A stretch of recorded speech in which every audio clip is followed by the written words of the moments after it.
Tuesday, February 13th is the school investment election. The plan provides local students and the Canute community with a renovated gymnasium, including new flooring, new stands, new scoreboard, updated restrooms, accessibility improvements, and more. The plan also includes upgrades to the school's science lab to promote more hands-on learning and experiments. Polls will be open from 7 a.m. till 7 p.m. Please take time to vote on this important election, because your voice and your vote matter.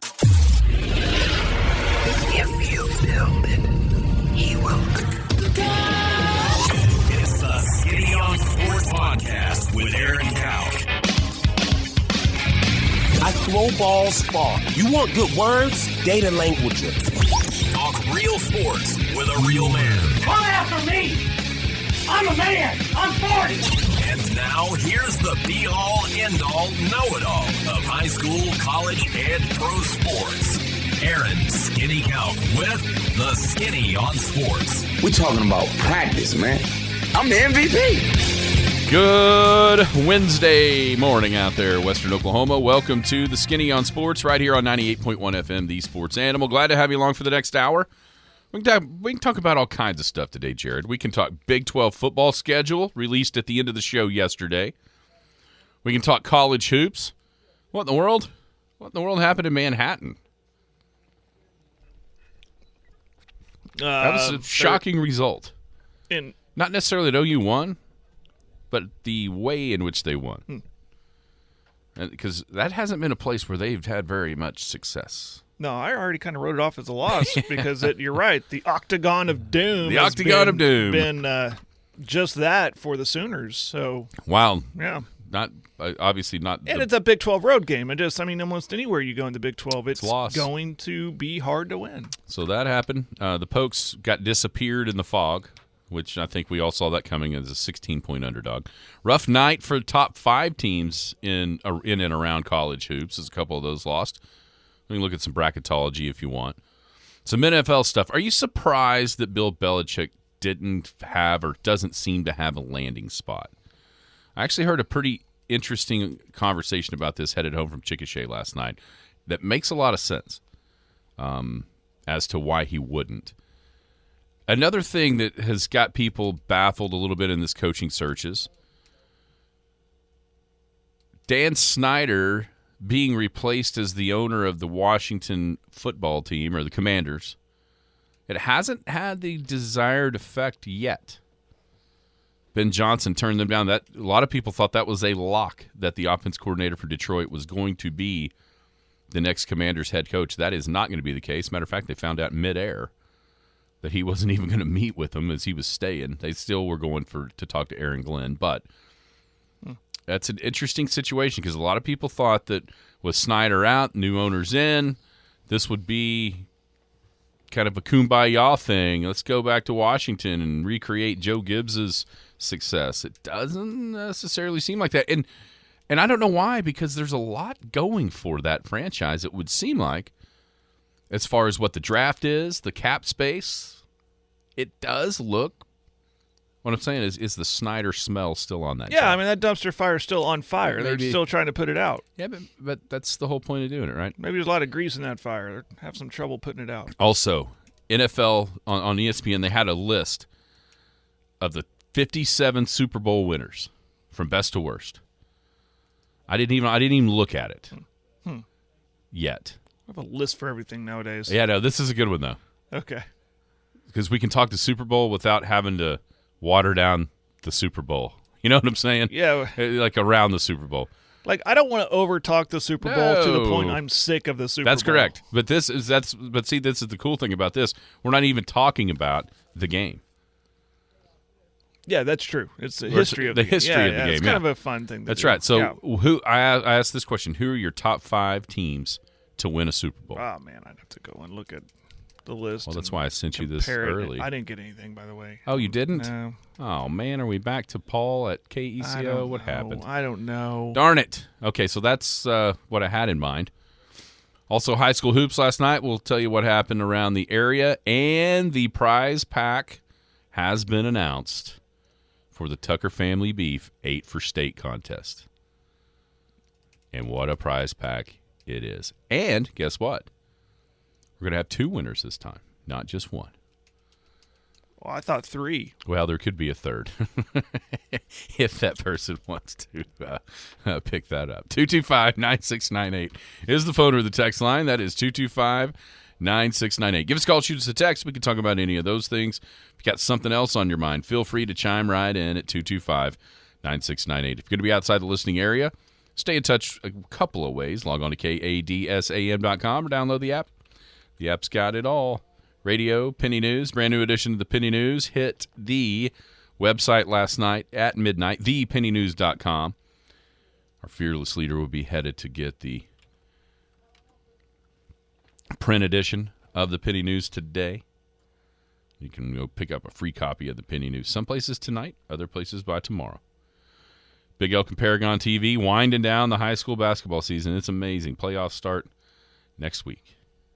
Wow. Yeah. It's hard to believe. And then, of course, the Skinny on Sports podcast available anywhere podcast drops. How are you today, Jared? Very well. Very well. How are you? I am I'm wonderful. How's Chickasha? Chickasha is so much better than last time I went there. You should have zero help. Zero help. Or zero problem, need zero help when it comes to internet. I mean smoking fast. Wi-Fi available at Chickasha.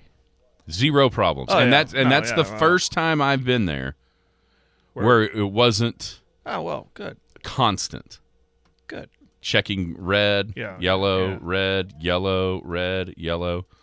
Now, I do have the luxury that you probably don't when it comes to the setup there. And that luxury is, on the top, do they pull those seats out? They did when I was for the areas. Yeah, see, they don't do that for the regular season games, which means I can set a table up behind the chairs and be right next to the camera and have that kind of top view without having to be on the floor and use extra equipment, i.e. the wireless stuff. Right. But when they pull those bleachers out, there's probably not room to set a table and then walk behind you. I seem to remember sitting actually on the front row of the bleachers. Okay. That could probably happen. But my issue was power. I had to run. Well, it's right there. It's underneath those seats. But that's I had to run it on that walkway and tape it down. Tape it down, yeah. But that way, cause no offense, Chickasha, but nobody was using those bleachers. There was still plenty of room in the regular seats. Yeah. So, in that way, Well, people could walk in front of me and not obstruct my view because I was high enough, Mm-hmm. and there was nobody behind me. It was just kind of my area, and there's room for a table and thing and stuff like that. So, that's what I did. Yeah, But I've sat on courtside before Mm-hmm. with the wireless. In fact, I sat on courtside and I had the camera kid on the front row behind me, and it seemed like it was elevated enough. Yeah, there's some elevation there. I might go back and pull the tape on that and show you that. That might be an option for you. But the Yeah, problem no. I don't want another option. My option's great. Oh, you like your option? Okay. Absolutely. All right. But I'm just saying because those bleachers aren't pulled out. If those bleachers were pulled out, then it would be a problem. But no. What I'm able to do, that's what I'm saying. It's a tough break for you because the setup is so easy right behind those, regular chairs. Yeah. I'm butted right up against that with the table. Everybody can walk behind me easily. And then, once again, the elevatedness of the camera, people can walk to their seats and not have to duck down because it's going shooting over the top of them. Mm-hmm. Now, they don't realize that, so they duck down anyways. But it's not necessary because we're able to get most, especially on the end closest to the camera, the stands aren't even in the shot. Now, when you go to the other end, there's a little bit down at the bottom. But, yeah, and the internet was awesome. No problems whatsoever. And, golly, is this the first time? Nope, Clinton last Tuesday. So the last 2 Tuesdays, the Brown and White have been able to earn sweeps of their opponent.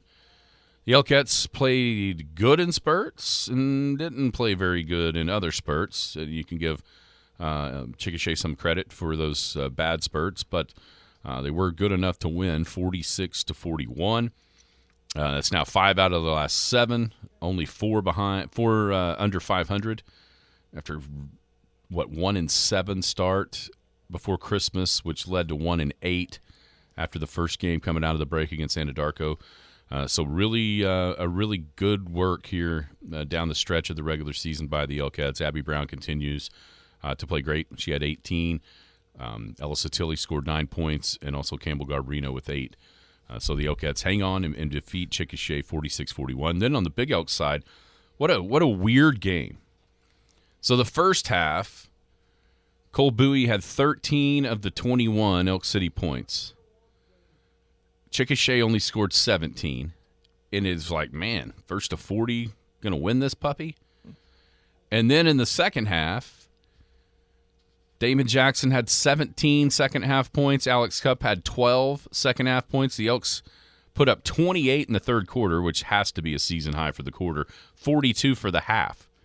So, I mean, I was thinking 42 might win the game, and they fire out 42 second-half points to pull away and beat a young Chickasha team 63-42. So, the last 2 Tuesdays, the second half for the Elks, once at Clinton and then this week at Chickasha, played some of the best basketball. And that's, you go back to Friday against Bethany, a team that ended up in the top 8 of the locked-in standings in 4A on the boys' side. The Elks have really, really played well. Bowie scored the points in the first half, was a willing distributor in the second half. It was like the very first possession. Damon got to just above the free throw line, pulled up, knocked down a shot, and it was like hitting being contagious in baseball. Yeah. He made a shot. Alex had struggled from behind the arc in the first half. He drives it, makes a tough layup from left of the paint, kind of banks it in. And it was like both of those guys, those 2 shots go in, and then it was whammo. Alex made 3 or 4 threes in the second half. Damon had a couple. But, man, it was just an offensive barrage that we really haven't seen very much from the Elks. So kudos Coach Stevens and his guys for playing a really, really solid game again. And, they've kind of – even the first half against Clinton, the very end didn't go great when Red Shed knocked down those 2 threes to give them the lead. And then the second half domination. Since then, man, they've strung together that's now looking at like 10 straight quarters of pretty good basketball. So the Elks and the Elkheads both win. Newcastle comes here Friday, final regular season home games, senior night, before finishing with 3 on the road. I think that's an interesting way that the schedule sets up because these last 4 out of 5 are road trips, some of them long road trips. Chickasha's a haul, Kingfisher's not very close, and Duncan's obviously a long ways away. Maybe this kind of gets them into playoff mode as far as the travel goes, getting used to being on the bus and all the things that entails. So a good night for Elk City basketball for sure. What else happened around the area? Big games over in Hammond. Canute and Hammond going at it. Trojanettes and Lady Warriors. Man, nothing worked for Canute early. Hammond came out roaring to a 15-3 lead after the first quarter, never looked back. Eventually won at 66-33. Canute had their opportunities, but when they finally started to find that rhythm, it was just too late. And my key to that game was, obviously, when you play Hammond, you key in on Henley West. If you can't stop her. Let's face it. Very few, if any, have. But you can contain her, and if you can contain her, maybe slow her down, keep her below her season average, which is around 17.5 points per game, you're going to have a shot because you're going to force everyone else to. Kind of like Fort Cobb Boys with Cray Rogers. If you can contain him and make everyone else around him beat you, hats off. So, and it actually kind of went that way in the first quarter, held West to just 4 first quarter points, but it was Shannon Ayers, a senior, who had 11. And she would finish with 18, but West would get hers. She actually finished with 26. She was just unguardable, hard to block out. Everything we know about her. Was a beast down low, and for good reason. She's one of the best players in Class B. So, and again, Canute, it just, the shots weren't falling. It was abysmal from the field. I won't even go over that stat. And it just wasn't their night. You can just see it. And when, kind of like a snowball effect.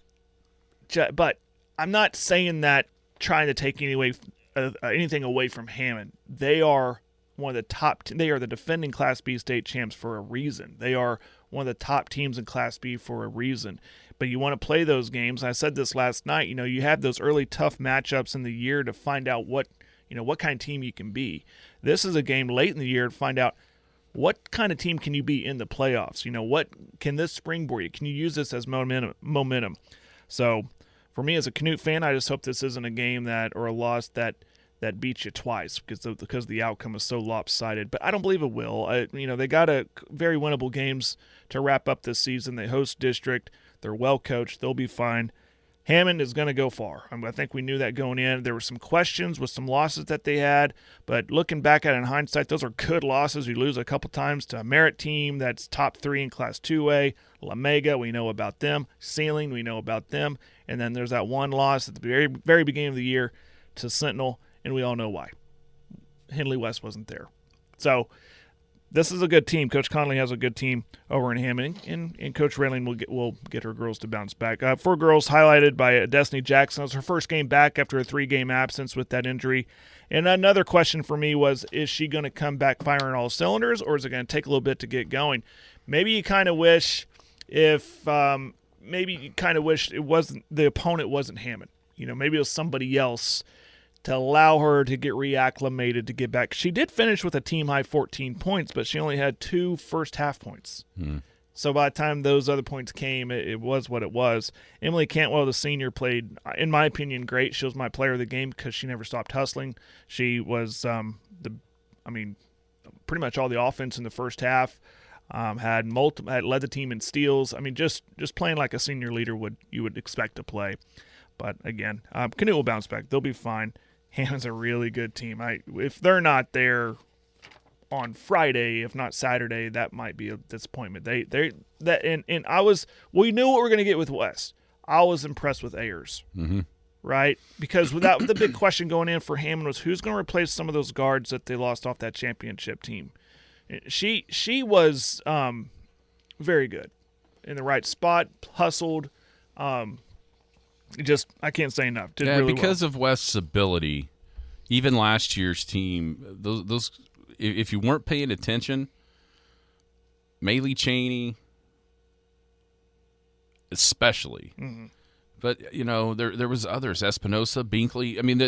They hit shots. They made the right basketball plays. And it just maybe Hammond is coming into their own toward the end because you've got some players that are playing new roles and having increased roles around her because of what was lost off of that state championship winning team last year and the quality. And that, we said it the whole time, from 2 years ago, losing in the semifinals to who was going to be the champion, as it turned out, Pittsburgh. That night, nobody could make shots right around her. You had wide open looks and you couldn't make them. Whereas then last year, once they got rolling in the playoffs, everyone made them. Thinking back to every game they played in the Big House, when they needed shots, it wasn't just her. It was Cheney making play. To me, she was the most valuable player on that team because she did take that pressure off of West as much as you could possibly do it with the focus and the attention that the other team puts on. And so maybe this Hammond team is kind of figuring those roles out a little bit. I was shocked when I saw that's the halftime score. Not that Hammond was winning, just with the spread. And then I thought to myself, well, you know what? Maybe this is the team we thought they might be all year. It's just taking a little bit longer for people to get comfortable. And it makes you wonder if there wasn't a coaching change. There's that too. You bring in a new coach. That's true. I don't know styles and systems that Conley brought in, as opposed to what Beer had there. But is there even that they had to get used to? Because there are some games there on. You look at the schedule and there's some closer games than expected and whatever. But and even him. Trying to learn the girls players too, and learn what works best for them, what puts them in the best position, all that stuff. It's easy to come in and go, I got Henley West, I'm going to be all right. But there's those others, and how do I make other players better around her? So, and they could be peaking at the right time, and finally everybody's clicking on the same page. They're a good team. The boys, Canute Trojans got the win 59-44. I call it an impressive win with the way the Hammond boys have come on under first-year head coach Larry Johnston. They play Hammond plays really good defense, and Canute was able to shoot over that. We got Jackson Beck with 24. He had 6 3-pointers, 3 of them in the fourth quarter. I mean, kind of kept that as a 10-point lead throughout the entirety, most of the fourth quarter. And every time Hammond threw a punch, he was right there hitting a 3. Jake Butler had 15. His shot was falling from outside too. Had 3 3-pointers, 16 points from Keaton Winery. When you got 3 guys scoring double digits, that's good. And then you got Butler averages 12, Winery averages 11, Beck averages 17. Those are the 3 guys that average over 10 points per game. And so when they hit their average and exceed it, it's a recipe for success. So they played well. Trip Higgins, he's a guy. He's just a freshman, and we talked about him.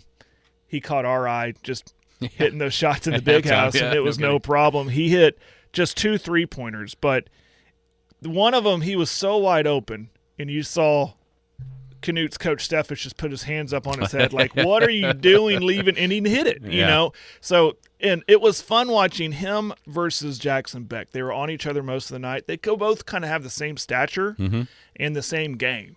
And that was fun, guard versus guard right there. But Jackson, the junior, he just, you get that flow, you get that feeling, and he had it. And Canute's defense was able to stymie Hammond's offense in the second half and pull away to win it 59-44 for their 17th win of the year. So it's a good win for Canute. Those boys, after going through that rough patch of those top-ranked teams, getting the much-needed rebound win at Cordell on Thursday, and then just ramp up the competition a little bit with Hammond. Those Hammond boys are coming. I mean, they got some youth on that team. Coach Johnston shuffles them in, and there's a lot of commitment to that program. It's not going to be long before they're back to where they want to be. And now Canute back at home, both boys and girls, Friday night, senior night, Burns Flat, Dill City on the road, Corn Bible Academy next Tuesday, and then boom, playoffs. So they got a chance with those 2 teams I mentioned to get on a little bit of a roll, host district, and then kind of hit the reset button, especially for those girls. Again, I think they're going to be okay. That was a whopping that they took against Hammond. That's no shame losing to a team like that, and sometimes it's just not your night. Final note, I want to give a shout-out to both Hammond schools and Canute schools. They came together and did a memorial for they sold T-shirts to raise money for the family of Alice Walker, the 4th grader who lost her life to cancer, pediatric cancer. And the family was there between games. They spoke to the crowd. It was very emotional. Kind of made you realize it's just a game. Right. It's just a game. They also mentioned Ryan Miner, just the importance of getting screened and getting checked out, especially with when we're our age. It kind of eye opener. So it was very good, and it was kind of cool because you couldn't tell whose fans were rooting for whose because everyone's wearing the same shirt. Right. And it was neat. It was really, really cool to see. Yeah, I think that did they do that before with the land thing? Is that what happened? Well, they've done. I've noticed when Canute and Hammond play, especially at Hammond. I saw an old Facebook pictures. The only reason I couldn't remember, it may have been even before that. It was before happened. that. They'll do like a breast cancer awareness, and they'll sell a shirt and raise money. And Canute and Hammond schools will come together and do that almost annually now, and it's really cool. And because it takes a really cool opportunity. We're there playing basketball, and let's make it something good out of this and raise some money for a good cause. In this case, they changed it because of the young lady who lost her life, and it was an emotional scene. And we had most of it on Paragon, and after losing the way the girls did, and then seeing that, like, it's just a game. It's just a game. There's bigger things, and Hammond and Canute have done that for years, and then they focused it right there, and it was a good job. Good job by both communities there. Very cool, very cool. All right, other scores around the area last night on the Paragon side of things. The Hollis Lady Tigers got a win over Burns Flat Dill City, 35-27. Cheyenne Raiden blew out Corn Bible Academy, 65-20. Eric did the same thing to Blair, 49-12.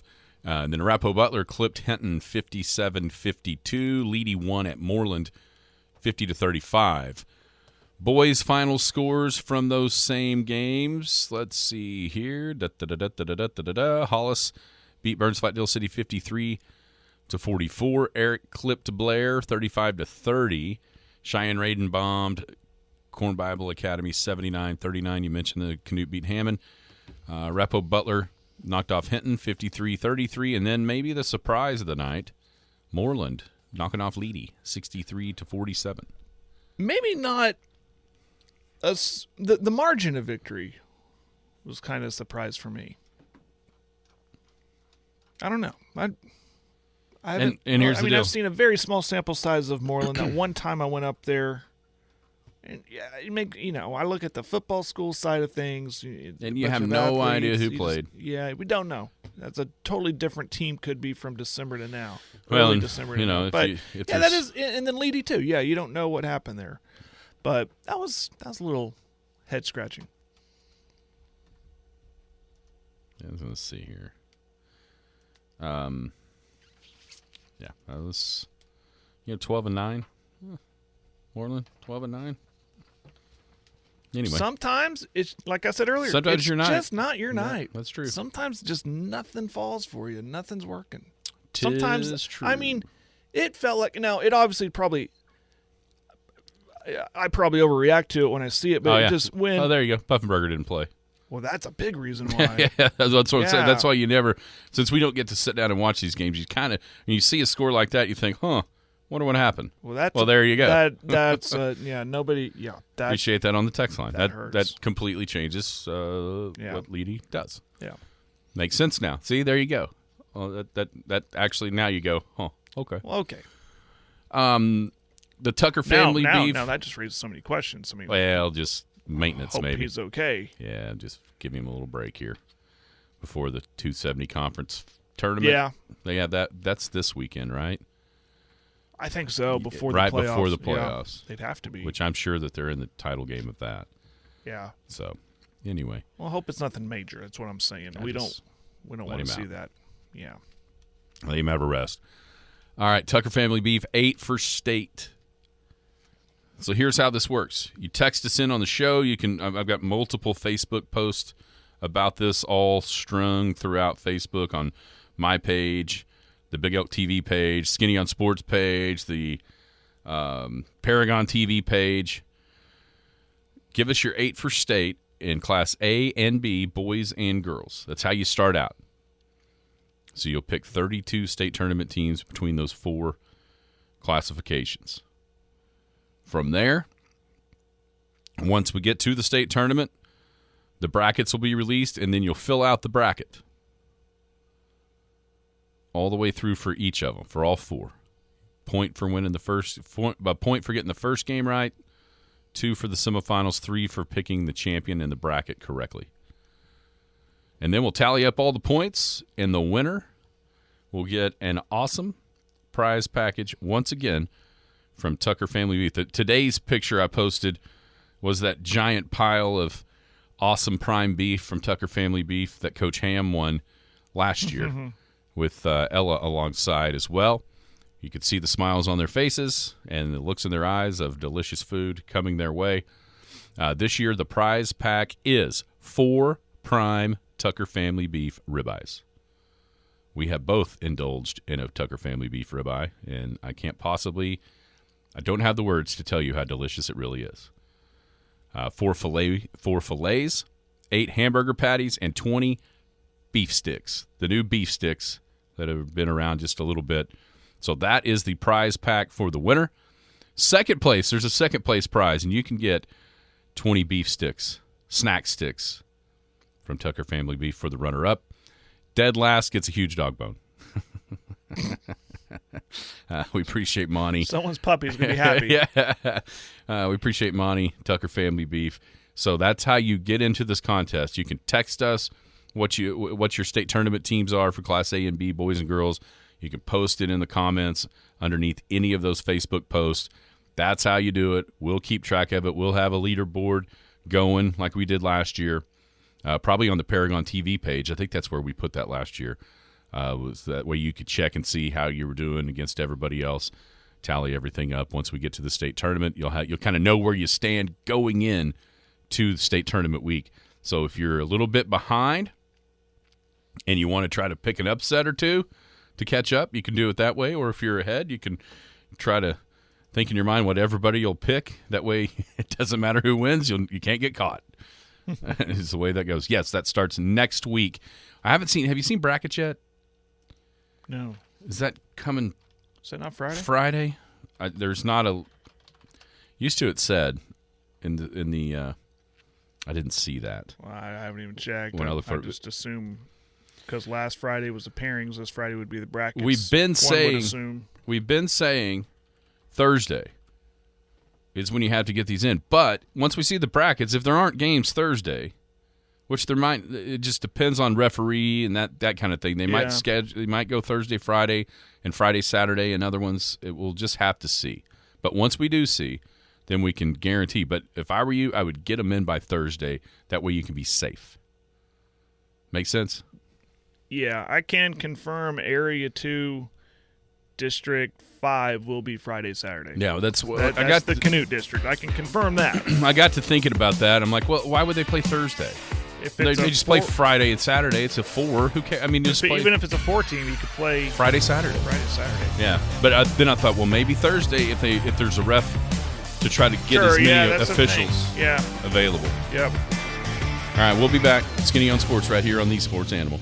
We're always on the lookout for a healthy, homegrown, satisfying snack that we can eat on the go. Tucker Family Beef has just that snack with made in Oklahoma Tucker Family Beef Sticks, now available in 2 flavors, regular or jalapeno and cheese. Tucker Family Beef still specializes raising prime beef that you can purchase in bulk with halves or wholes that come from all natural, no hormone added, high quality cattle. Check out their entire selection at tuckerfamilybeef.com. Since 1917 at Tucker Family Beef, it's what they don't do that makes it great. The Skinny on Sports. We've gone too far. There's too much to lose. We've got to keep our composure. Welcome back. Skinny on Sports, 98.1 FM, the Sports Animal.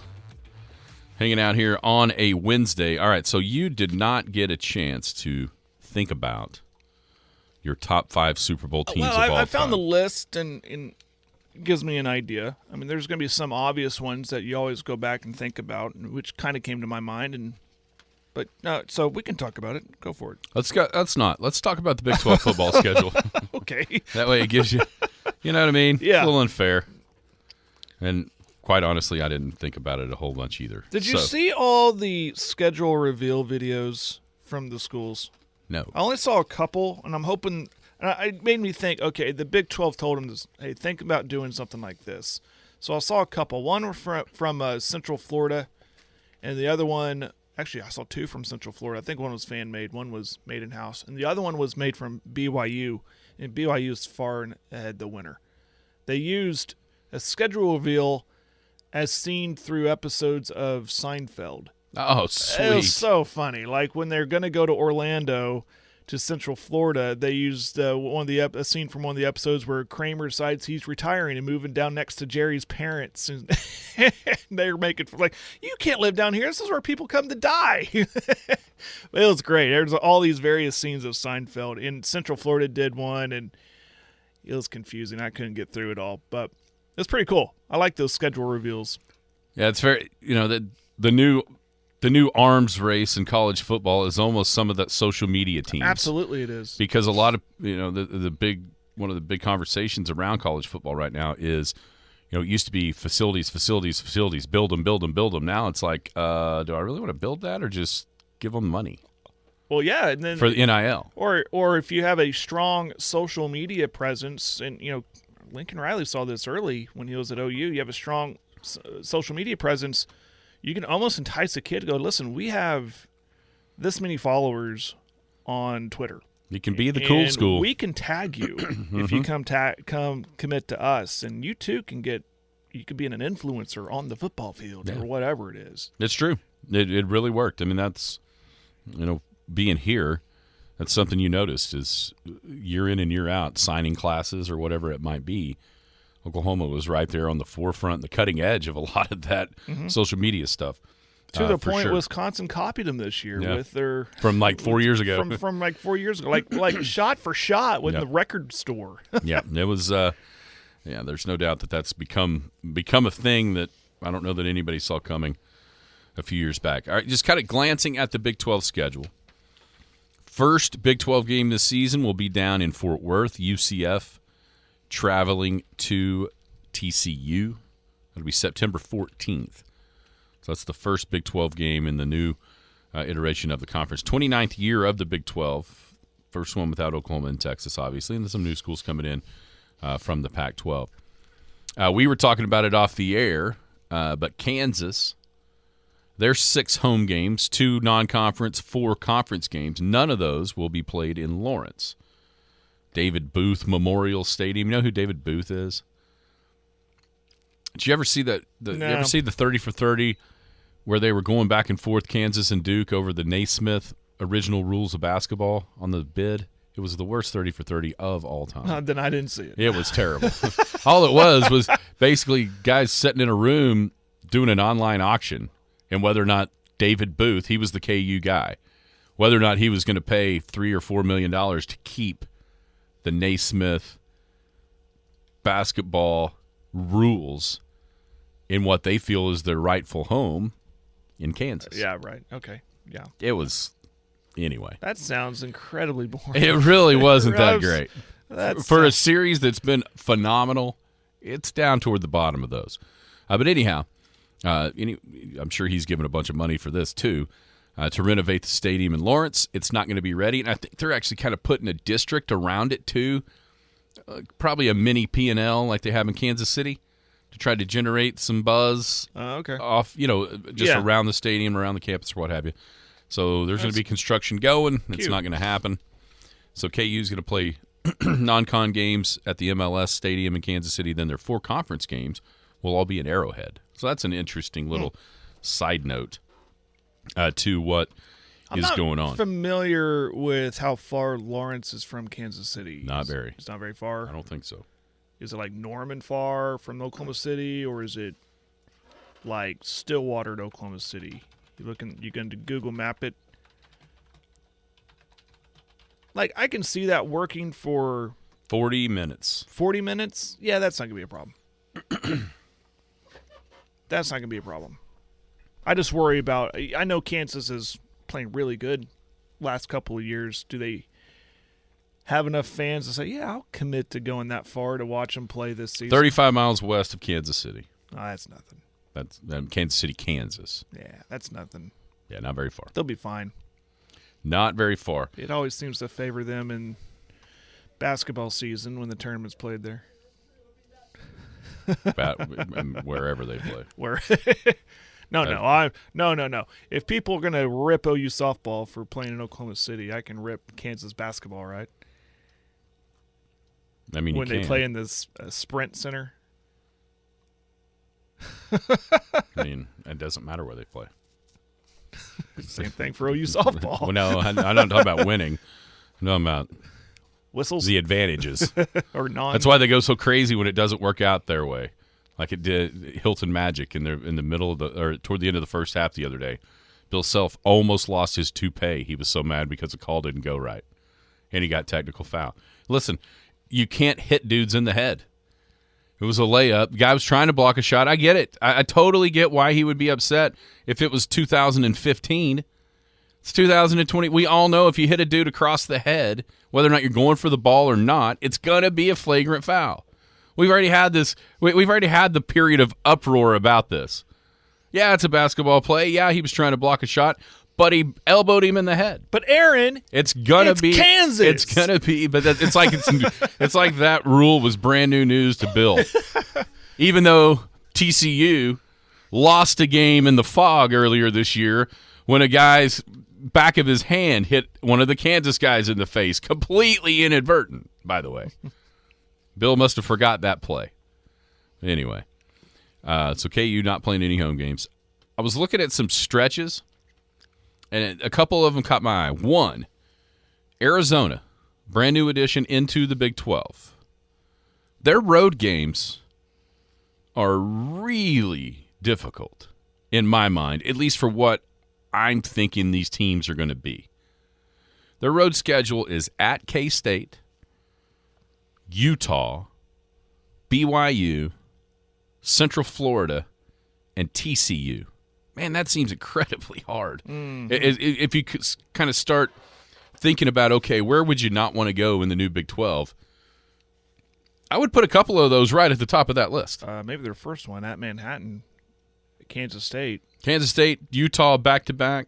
On the, Yeah. I don't know if the games are back-to-back, but their No, first there- two road there- trips. There's a bye between them, But still, I mean, those two. Yeah, Utah will be tough. At least it's not geographically far for Arizona.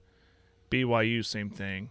Central Florida, that's a trip. We were talking about that yesterday. Who has the longest road trip in this new Big 12? Is it Arizona at Central Florida? Where's West Virginia going? Not too far. Well, West Virginia. West Virginia, goes Arizona. To Arizona. That's got to be the winner. That has to be it. Nah, yeah, it's tough, but you're gonna have your light schedules, you're gonna have your tough schedules, and they got the tough draw. That's the part about these huge conferences that almost kind of fool you at times, because I think there's a chance, well, there was a chance before Jed Fish left, that Arizona might have been the favorite in the Big 12. Yeah. They haven't lost a ton of guys yet. They did lose Fish. But that schedule may put them a rung or two down the ladder, even though they're probably a more quality team than somebody else that got a break. Yeah. Yeah, and you didn't lose a lot of personnel, but you lose the head coach, and there's always that marriage there of it could work because they both, so losing the head coach, what changes are made? Have they named a successor? Surely they have. I just haven't been paying attention to Arizona football. My apologies. It makes you wonder what that'll look like. Because they seem to have a base there and a bright future. And that could be disrupted with the exiting of their head coach. I seem to remember they named Brent Brennan. Brent Brennan. Mm-hmm. No clue who that is. Is that in-house hire or No, went San out? Jose. San Jose State? Well, regionally, Yeah. understands it. I was thinking it was a little school, but yeah, San Jose State. What I noticed about this schedule, when you look at the composite schedule, I haven't sat here and counted it. It just feels like they're optioning a lot of games that could be played on either Friday or Saturday. On not just like around Thanksgiving holiday, like on those Black Fridays or that Black Friday, but just throughout the season. Is that in an attempt to get more exposure? Mm-hmm. Yeah, TV. There's no doubt what that is. Yeah. No doubt in my mind. Like for OSU, and that's one everyone's going to pay attention to. The BYU game could be, I guess we're calling it flexed to Friday on the 19th of October. They've already said the Colorado game up in Boulder will be on Friday, the last game of the year. Am I reading that right? That's a Black Friday, though. That is Black Friday. Yeah, everybody. So that's two. Everybody's got. Something like that. Baylor doesn't. I don't think Tech does. Nope, Tech doesn't. Yeah, Tech and Baylor, it looks, if I'm just kind of scanning They're across. Saturday across the board. Yeah, I think you're right. And Iowa State. Iowa State doesn't have that either. So what does that tell us? Does that tell us when they want to put you in prime time? Now, obviously, Colorado, for obvious reasons. I just said the word prime. But does that indicate how they think this could be a contender? We need all eyes on this team. I'm talking about OSU here. You get a big market like BYU. Let's face it, they have a big following. So they're at Provo. Let's put them on a Friday night. I think that could very well be the case. And, it's still an option. It could be Saturday. I mean, Arizona, Kansas State's one of those games early in the year. Possibility of a Friday. Yeah. I think it's crazy that it's the possibility. Like, when are they going to decide? Is it going to be the 2-week window? Oh, yeah, I think so. I think it could be very well after they announce it on that Sunday morning or late Saturday night. They have to do it before No, that. They have to for the days, for the fans, yeah. For the teams. Yeah. I mean, if you're the coach of Arizona, you'd want to know before Sunday prior to, you know what I'm saying, or Kansas State. So I think it's probably that 2-week window. Yeah, it has so to like be the Sunday before, like a week and a half or whatever. But still, yeah, it's fascinating. Utah- Some of them are even Thursday.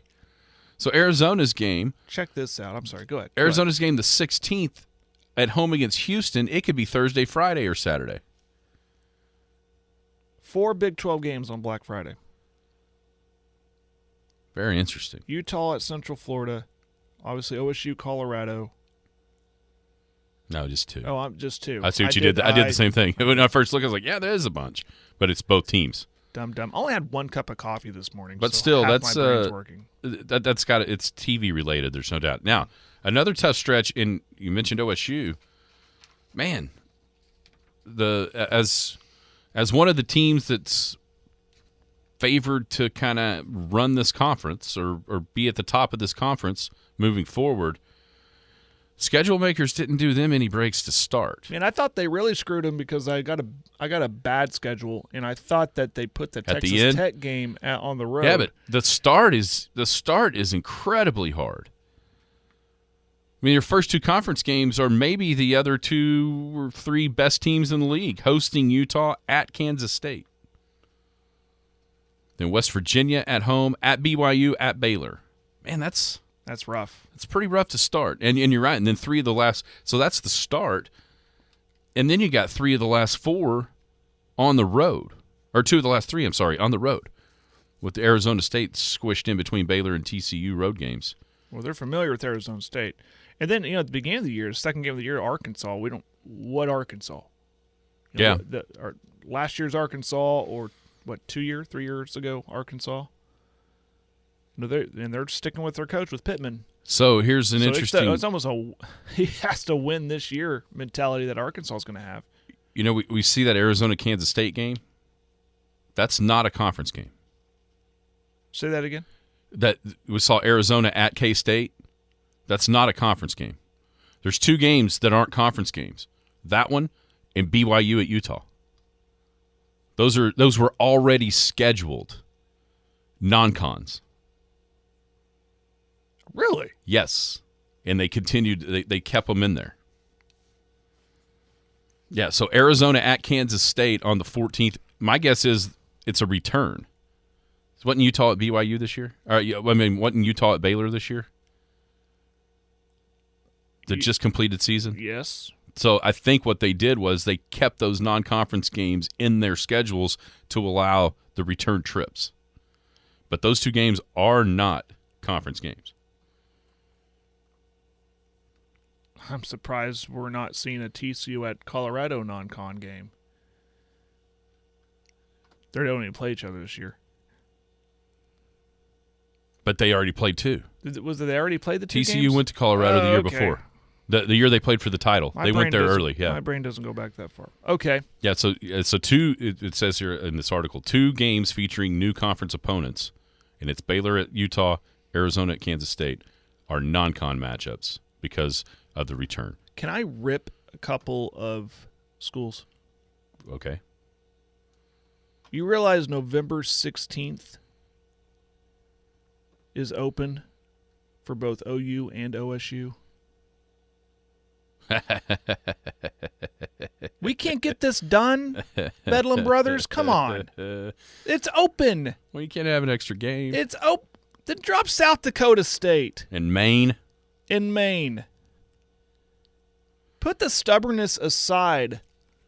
This state needs Bedlam football, and there it is, right there, November 16th. And it's too late now, but it's like the SEC and the Big 12 said, "Hey, we're giving you this opportunity in this schedule." But Yeah. come on, OSU and OU. What I saw from OSU fans when the schedule was released yesterday, there was a whole bunch of, well, this is refreshing. Isn't the schedule refreshing, not seeing somebody on it? I think there's some time that needs to be apart. I really do. And maybe that time apart will let both fan bases realize that they actually need each other. So you're saying we're on a break. We're on a break. We're on a break. Yeah, there's Jeremy on the text line. Hell no, that W from this year will live forever. But which is another That's funny. Another thing to consider, obviously, because even though the lopsided nature of the series history goes one way, Forever Scoreboard at the moment goes the other. So you've got that. I think it's interesting, the new Big 12. I can't wait to see. It almost felt at the end of the second iteration of the Big 12, parity had started to become more of a thing with, Baylor, Oklahoma State playing 3 years ago or 2 years ago, Kansas State, TCU, then you had OSU and Texas. The school that dominated that Big 12 for those years wasn't there for the last three, at least in the championship game. So more parity had started to be infused into the league. It seems to me like going into this Big 12, parity reigns supreme. And is there a team that can take the mantle and take this, just take the top spot on the totem pole, or is it going to be kind of an every year shift? Schedules will make a big deal about that, I think, depending on who gets a lucky break one time, who doesn't another time. It's just depending totally on the schedules. But I think that I think that you're, at least to start, I don't know. Maybe it is Utah. Maybe it is Oklahoma State. But at least going in, I don't know if you can pinpoint one of the schools and say, okay, they're going to be the top dog. Now who's going to knock them off? Not now. I don't think so either. No. There's too many. There's good teams, but when we have contenders, I think there's too many questions attached to them. If you're going to label someone a contender, like Utah, we mentioned Utah. They last few years have been good in the Pac-12, and they get their quarterback back after a full year off. Was that good or bad? OSU, they get their quarterback back, the Gordon back, and they did.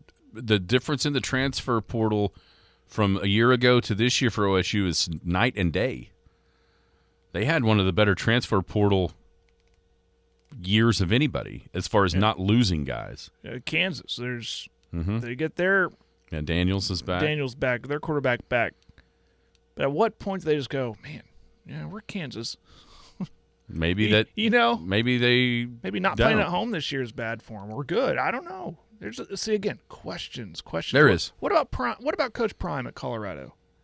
When can he take off? Does year two elevate what year one? Are they better than year one? He's trying to load up on the lines, which was clearly a problem as the season wore along. I think it's a fascinating league. Clearly the third best going into the season, clearly, which is a good thing. We'll be back.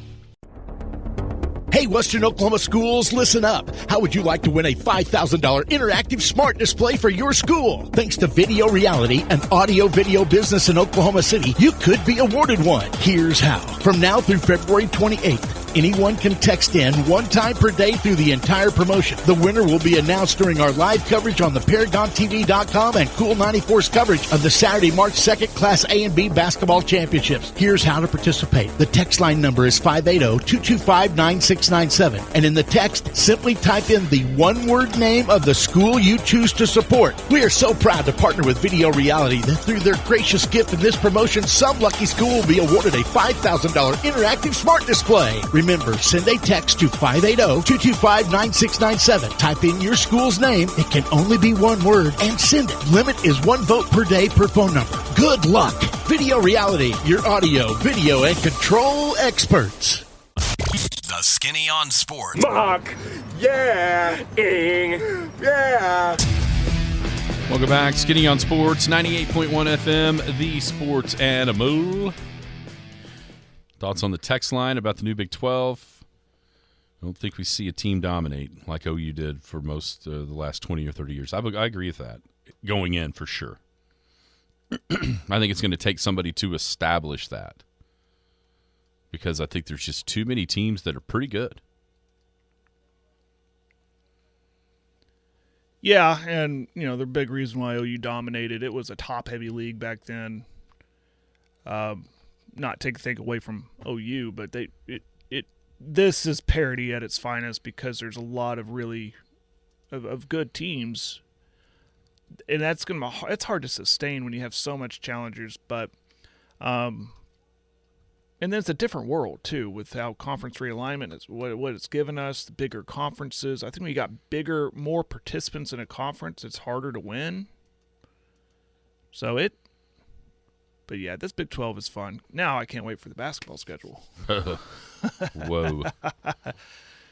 That has the Big 12 tournament next year could be like appointment watch TV like the Big East tournament was.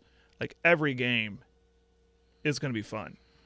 There's some good basketball in this conference. Oh, there's no doubt. Well, you would hope that OSU gets back. There's competitive basketball. Yeah. I'm not going to call it good after what we saw maybe in Manhattan with the offensive explosion. Well, unfortunately, one team won't be a part of that tournament. Oklahoma and Kansas State. But, here's an interesting point on the text line. There's only one team that's won a national title in the new Big 12. I mean a real one. No offense to UCF for firing one out there a couple of years ago that they claim. No offense to Oklahoma State for the 1945 one. No offense, you know what I'm saying? Mm-hmm. But Colorado, Bill McCartney, that's the only one, right? BYU 1980. BYU, yeah, that's right. BYU in 1984. Is it 4? 1984, that's right. BYU, correct. 80 was Clemson, right? BYU. 81 was Clemson, right? 80, 81, 80. I should know that. I was not even alive. I used to know all this. 80 may have been Georgia? Herschel? No, I got to... Georgia's 80. Herschel. Yes. Mm-hmm. Yes. Yeah. Who was the quarterback BYU? 84. Testaverde? Testaverde played at Miami. No, that's wrong. Who was that? That's good. Bosco? Donnie Bosco? Was that his name? Robbie Bosco? For quarterback. Was it Robbie Bosco? You're correct. Robbie Bosco. You're probably trying to get it to be Steve Young. Young was there. Or Jim McMahon. Yeah. Or Ty Detmer. More famous names than Robbie Bosco. Yeah, so Colorado, BYU. But it's a long time ago. Feels like nobody's won one. Colorado's what, 1990? 1990. Who won it in 91? Was that Washington and Miami split. Colorado and Georgia Tech split in 1990. The fifth down at Mizzou. Yep. They got revenge against Notre Dame because the year before Notre Dame had beat them, or a couple years before, and then that was the Rocket Ismail punt return touchdown that got called back for a clip in the Orange Bowl that would have beat Colorado and taken their national title away. Wasn't that the Hail Mary? No, it was later. Hail Mary was later. At Michigan? Yeah, it was a couple years later with Cordell Stewart. Darian Hagan was quarterback for the title-winning team. Eric Bieniemy. People know him as a coach now. He was the running back for Colorado back then. He was actually really good. But, 5 downs. How do you not score from the one against Missouri with an extra down? How does that happen? Think about the uproar. Twitter would melt down. Social media would melt down if that happened in this day and age.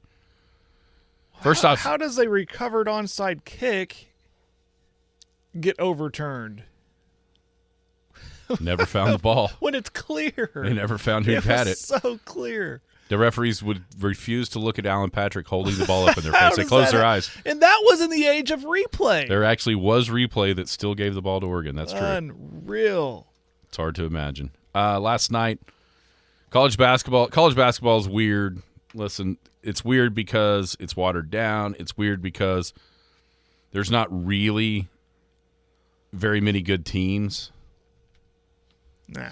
The portal is a big problem with. I mean, if you think the portal is creating parity in college football, take a look at college hoops and see what you get.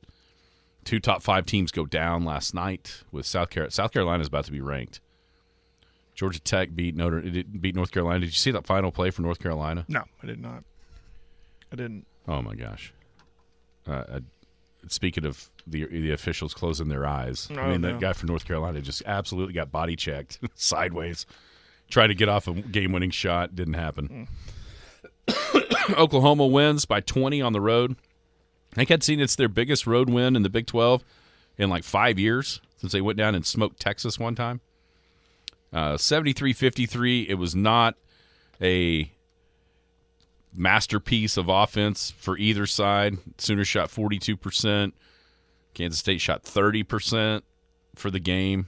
Sooners were 24 of 39 from the free throw line, like 3 of 14 for 3. But who cares? It's a road Big 12 win, and it kind of evens them, right?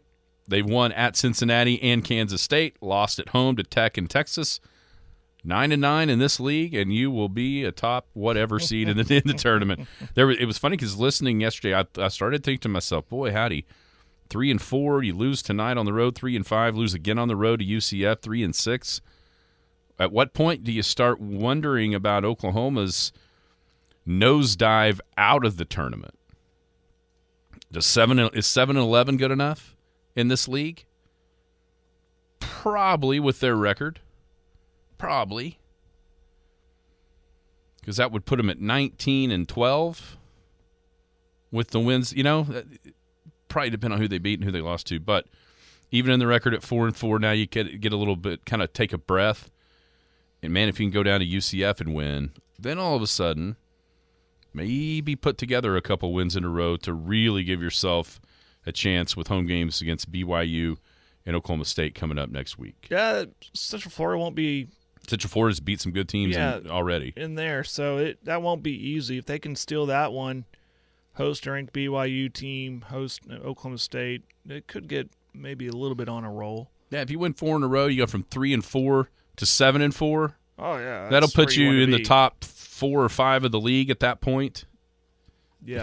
Because there's 6-2, Houston out on top, then 5-2s with Iowa State and Texas Tech, Kansas and TCU 5-3, and then the Sooners and K-State 4-4. Yeah, you put 3 wins in a row and let everybody else beat each other up. You're in a spot at that point where, barring just an absolute and utter collapse, you're in the NCAA tournament. And then you start to maybe think about improving seeding instead of just making sure you don't fall out. Mm-hmm. Oklahoma State bombed by Kansas. They were never really in the game. Cowboys coming off their first win against West Virginia, unable to back that up against Kansas. No surprise there. As you go to Fog Allen Fieldhouse, you better be 5 to 10 points better than Kansas to win the game, and this Oklahoma State team clearly not in the cellar, in the basement in the Big 12 Conference at 1-7, 9-12 overall. Pokes now host Kansas State, and then they go back-to-back next week on the road at Houston and at Oklahoma. So it's like you look at these schedules, you think, man, that's a tough. Golly, that team's got a tough 3 games, and you can find it everywhere. Like every team's schedule, you go, oh yeah, theirs is just as hard. Oh yeah, theirs is just as hard. With the difficulty of this Big 12. Yeah, I'm efforting. There's a young man who went down last night for Oklahoma State. Did you see that? No. Shoulder injury, never came back. Maybe the text line could help us out. I mean, it could really hurt their already bad season in Stillwater. This probably, I know we're way over, but I cannot remember a team this low in Stillwater. It's been a long time. It's been a long time. There's been some average teams that have figured out ways to win. There's been some really good teams, obviously. But this team, though, Just thinking about it this morning, I cannot remember seeing a team this bad. And that's not good. That's not good for Boynton and not good for OSU basketball as a whole, and hopefully they can make some changes and get it back to where it needs to be. Yeah, 'cause, I mean, you can make the argument that losing Oklahoma and Texas, gaining the 4 that you're gaining, Arizona obviously being one of those, might make this league harder. Oh, yeah. It's not going to get easier. Yeah, it's sad. To be it's honest sad, with you. and that college basketball, not just College the basketball conference, is sad. It is sad. But what I was going to say, when Gallagher-Iba is rocking and OSU's producing a top 10 team, just give me a top 10 team. That is fun. That's Hell, fun, at this point, just fun give a tournament basketball. team. Yeah. We don't even need to be ranked. I just don't know how it's gotten to this point. We can overanalyze that later. It just sad is the only word that comes to mind. Yeah, it really is. Because you're right, that place, it gets rocking unlike almost anywhere else in the country. It's right up there with everything when it's rolling. All right, everybody have a great Wednesday. We'll be back tomorrow right here on The Skinny on Sports. You've been listening to the Skinny on Sports podcast with Aaron Cow. Be sure to hit that subscribe button to get alerts of when the latest podcast is available. Thanks for listening. That ball is blistered to right. Way back. Goodbye. Tuesday, February 13th is the school investment election. The plan provides local students and the Canute community with a renovated gymnasium, including new flooring, new stands, new scoreboard, updated restrooms, accessibility improvements, and more. The plan also includes upgrades to the school's science lab to promote more hands-on learning and experiments. Polls will be open from 7 a.m. till 7 p.m. Please take time to vote on this important election, because your voice and your vote matter.